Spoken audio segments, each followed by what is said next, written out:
Okay, hey guys, Miso here with Miso Making It. Just sitting in my kitchen and doing some stuff, but realize I gotta get up and I gotta make some dinner. So I've been outside on my deck enjoying the weather out there for a little while, and then I came in here to cook it. Instead of cooking, I sat down in here for a while and looked over some mail. And so now it's time for me to get this dinner on. Today I'm going to make oven fried chicken wings smothered in gravy, and I'm going to have some lima beans. Nicholas, my grandson, he read a story about a giant lima bean or something where his mother served him lima beans and he didn't want the lima beans, and he was putting lima beans down in his sock and feeding them to the dog and all that kind of stuff. And then finally he went and he buried the lima beans somewhere, and he told other kids about it, and they started burying their lima beans and food that they didn't like broccoli and all that kind of stuff. They started burying it in the same place, and then all of a sudden, up out of the ground comes this big lima bean or vegetable monster. He was made mostly of lima beans, but he had a few things like carrots and broccoli and that kind of stuff all over him. And funny story, so funny. I take my grandson to the library every week, and he gets, maybe 20-something books, and he'll run through them. He devours them like food, like the Cookie Monster eating food. He's really a good reader, and he loves to read. But he read that book, and he loved it, and he insisted on reading it to me, and it is a funny story. And ever since then, he's been saying, well, so Gima, when are you going to cook me some lima beans? And Gima, I want some lima beans, and please cook me lima beans. So when he came home from school today, that's what I said, guess what I'm going to cook you? Lima beans. He went, yay! But we'll see if he still goes yay, when they get on his plate. But anyhow, I'm going to be making lima beans, the oven fried chicken wings with gravy, and I'm going to, of course, make some rice to go with that gravy. So that's about it. I may make a few fried potato fritters, maybe sweet potato fritters. Might make a few of those. But anyway, gonna get that whole meal on the table. Gonna let you come with me and see how I do it. So let's get cracking.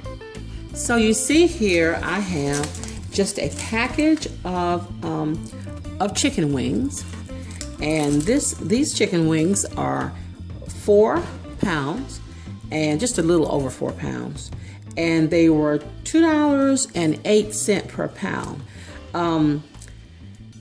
The entire package cost $8.34. They are frozen. I just got them out of the freezer.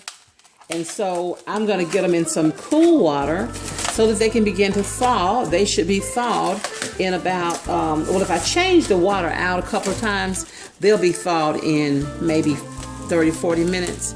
And then I'm going to get these guys ready for dinner. Let me go ahead and see if I can get this.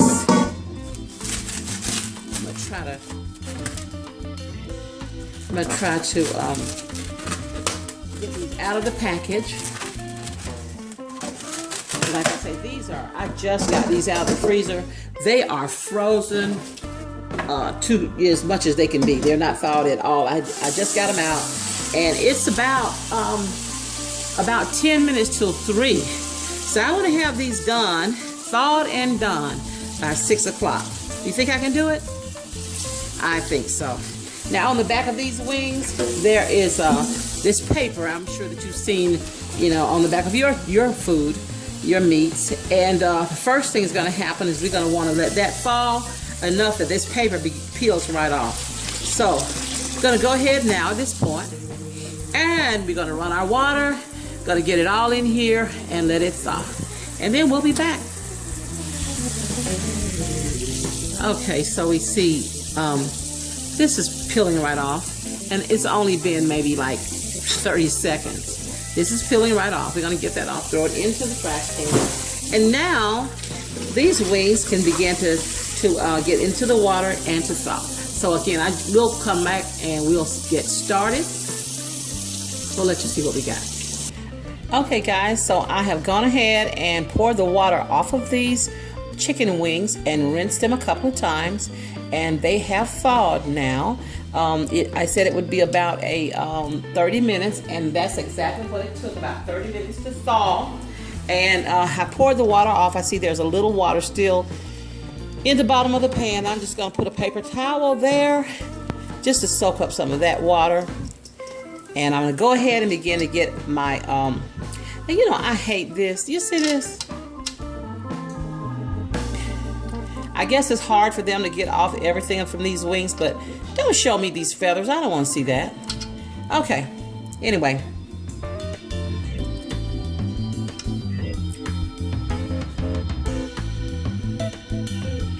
All right, let's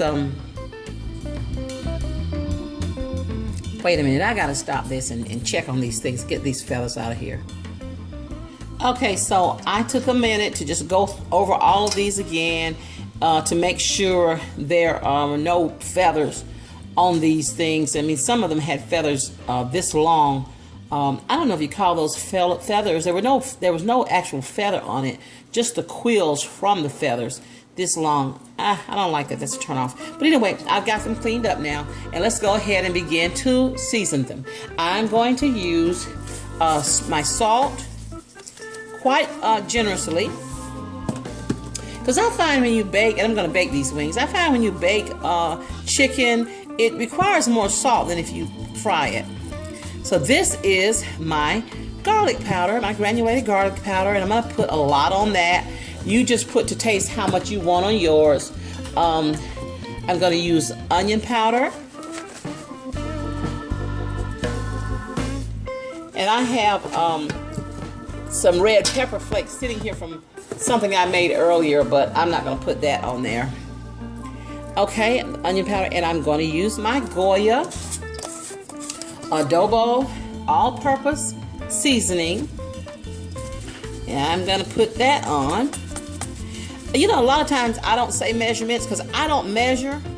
And I want you to begin to just trust your own judgment and use your judgment where cooking is concerned. Because, you know, if you're not baking, you don't always have to measure. I'm going to get some black pepper down in here. And we're just dumping all of this right on top.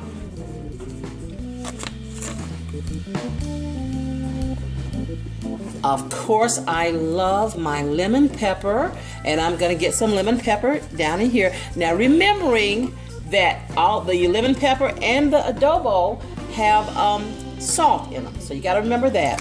Always remember what your spices have. I'm going to put just a little bit of paprika. Well, not a little bit. I say a little bit sometimes. I don't really mean a little bit. This is called a lot.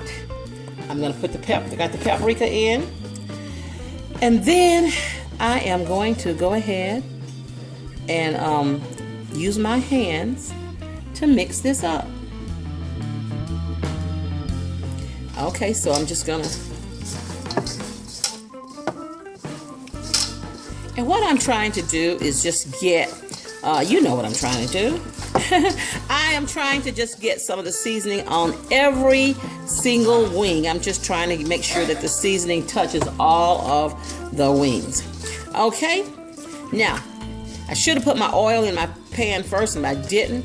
So let me get over here and wash these hands. Just rinse them off.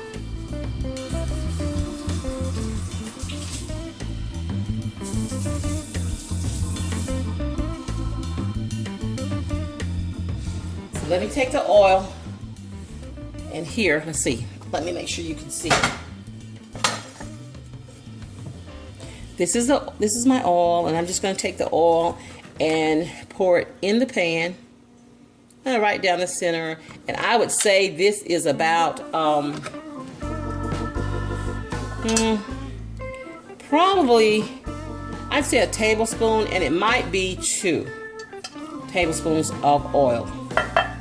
Now look at this, guys. I just rinsed my hands off over there. I didn't do my nails. You know, that's one thing about mixing food with your hands. You're gonna get it under your nails, and I didn't take time to just clean my nails off. I just barely rinsed my hands off. I'm gonna be going back cleaning my nails because, you know, when you're cooking, if you use your hands, first of all, you want to make sure that your hands are meticulously clean. Then when you do stuff like mix with your hands, you're gonna get stuff under your nails. So you wanna make sure that after you get through cooking that you go back and clean your nails really good. Because it's kind of unsightly and people don't know that, well, that's pepper under her nails, or they don't know what that is, nor do they care. It just doesn't look good. So you want to make sure that you go back and clean your hands up really good. I'm going to show you another trick too, though, about using cleaning your hands once you have, you know, when you use garlic, cut fresh garlic and onions, you know that smell on your hand? Yeah, it can be hard to get off. So I'm going to show you a trick about using what to use to get that clean. Okay. Okay, now I'm going to sort of just wedge mine in here.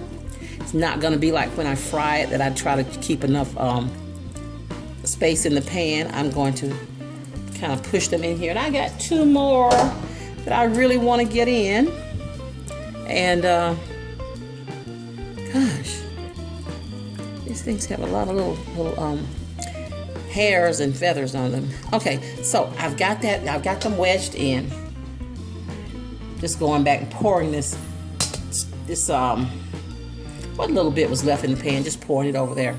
I don't know why, you know me, every little drop. I just try to do something with every little drop. I'll be back. Let me wash up my hands, so we're gonna go on and get them in the oven.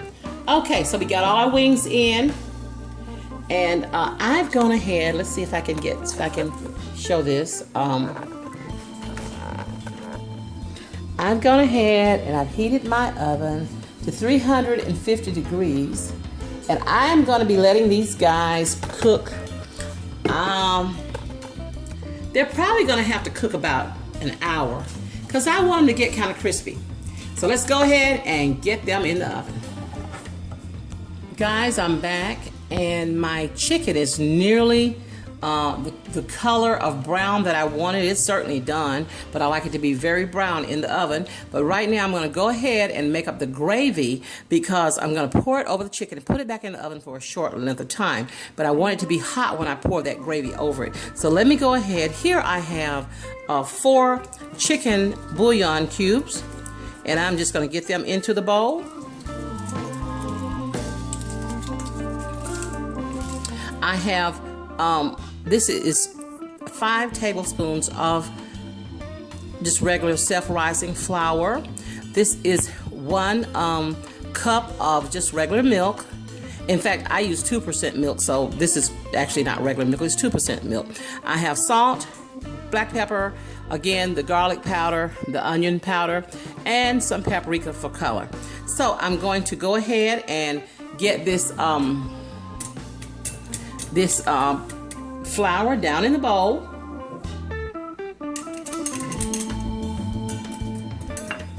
I'm going to get my black pepper in, and I'm going to put a fair amount of black pepper in this, because I like my gravy to be sort of, to be peppery. I guess that's a good word. I don't not really think of it as peppery, but I like it to have black pepper in it. We're going to get salt in here, because we want every layer seasoned. So we want that gravy to have seasoning in it. We want to get some paprika in here, not so much for taste, but for color, because we want our gravy to be, sort of brown. So that would be about a tablespoon of paprika in this amount of flour, because I'm going to make quite a bit of gravy. So yeah, I'm putting in about a half a teaspoon of onion powder, and I'm going to put in about 1/4 of a teaspoon of garlic. Now let me get my milk in.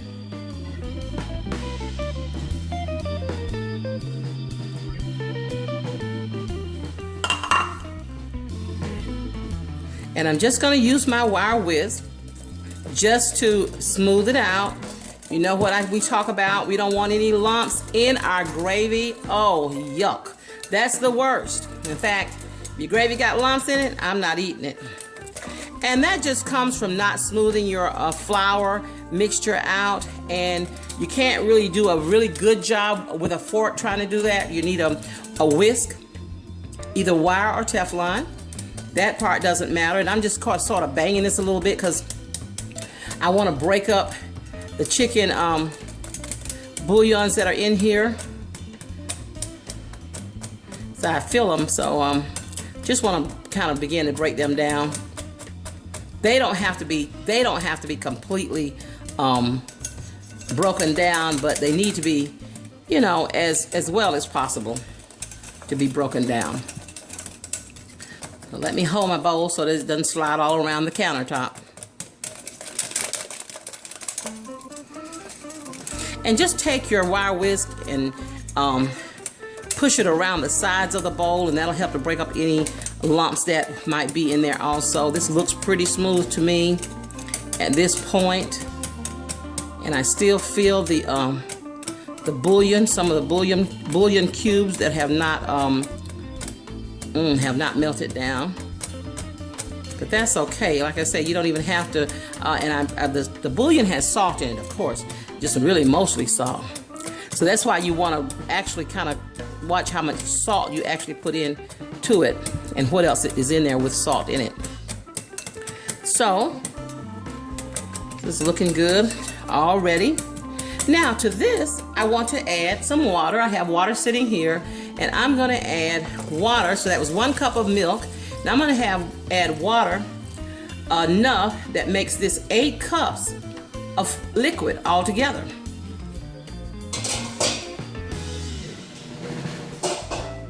Okay, now let me go ahead and make sure this is still smooth.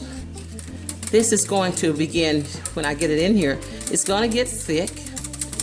It's going to make a nice gravy. I don't feel any more of those bouillon cubes, so hopefully they're broken up. Let me get my chicken out of the oven. Okay, guys, look at what I've just taken out of my oven. Don't they look good? As JB at Louisiana Cooking might say, a yum. A yum. Go by and visit his channel, guys. He has such good cooking on there. He's very funny, very humorous, and he has that kind of that Louisiana swag that we all love. But anyway, look at this chicken. You see how crispy and brown it is. You could eat it just like this if you wanted to, but we're gonna smother it. And that mixture that I just made up in this bowl, we're gonna go ahead and begin to pour this over this hot chicken. You hear the sizzle? Do you hear that sizzle? It's bubbling away. That's more than I need, so I'm just gonna sit this aside. See how beautiful golden it looks? That's what we want. All right, I'm gonna get this in the oven. I've raised my temperature now to 400 degrees. I'm gonna get this in the oven and let it cook for about 15 or 20 minutes. I'll see you back when it's time to plate up. There you have it. Don't that good? I used to have a friend that come from Louisiana, and that's what she would say. Don't that good? Look at this. Look at that gravy. Oh, look at this beautiful gravy. Not a lump in sight. Beautiful, lots of it. Look at your chicken here. Oh, man. Look. This is so gorgeous. So good.